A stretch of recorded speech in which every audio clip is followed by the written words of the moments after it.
It was supposed to be a new beginning. Alice and Tom had been looking for a place to escape the noise of the city. They wanted peace, a fresh start in the countryside, and most importantly, a home they could call their own. After months of searching, they finally found it, a charming old house at the edge of a small town, surrounded by fields and trees. The price was unbelievably low, and it seemed perfect. The house had a history. The real estate agent didn't tell them much about it, only that it had been vacant for several years. They weren't worried. The peeling paint, the creaky floorboards, the old stone walls, all of it felt cozy in a way. Alice and Tom were excited, imagining the life they would build in this secluded place. The first few nights were peaceful. They spent their evenings unpacking, exploring the rooms, and enjoying the quiet. But there was something strange about the house, something they couldn't put their finger on. The windows seemed to let in the wind in a way that made the curtains twitch. The lights flickered now and then, and the house creaked as if it was alive, groaning in its sleep. On the third night, Alice was in the kitchen making dinner.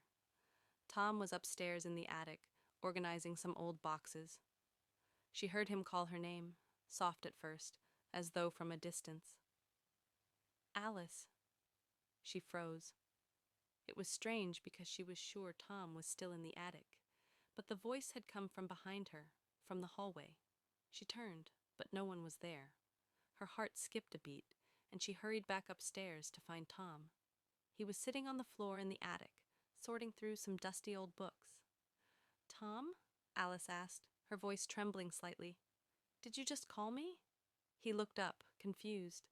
"No, I was just organizing the boxes. You didn't hear me?" Alice shook her head, trying to laugh it off. "Maybe I imagined it." But something about that moment stuck with her. Over the next few days, the strange occurrences became more frequent. The whispers in the walls grew louder, but they were never clear enough to understand. Sometimes Alice would hear her name called in a soft, pleading tone, like someone was trying to get her attention. At first, Tom didn't believe her.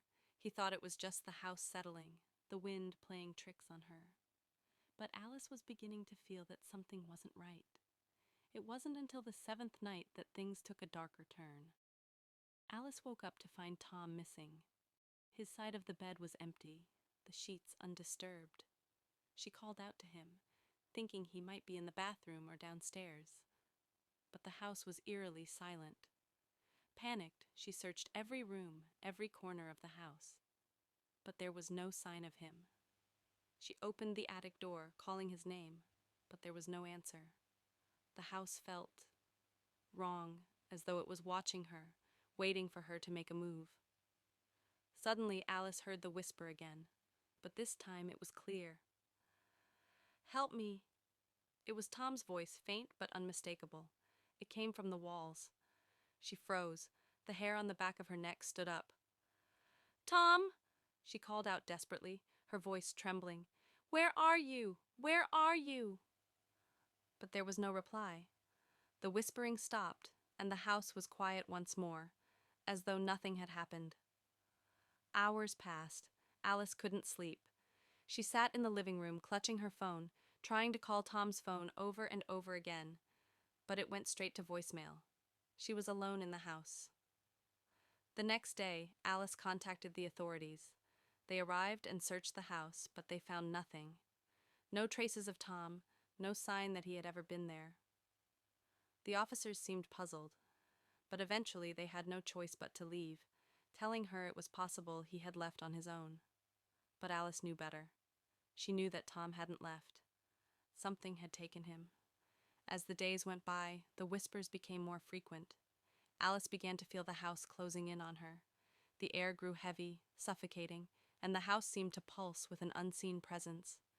She couldn't escape the feeling that the walls were alive, breathing, waiting for her to understand the secret they held. Then one night, as Alice lay in bed, the whisper returned. "Join us!" She bolted upright, heart racing. Her eyes scanned the room, but there was no one there, only the sound of the wind outside and the soft creaking of the house. But she knew. She knew that it was the house itself, and whatever it was, it wanted her. The next morning, Alice decided to leave. She packed her things in a daze, the whispers still echoing in her mind. But as she reached the front door, she stopped. Something held her there, an invisible force that kept her from leaving. The house was not going to let her go. It had waited so long for her arrival.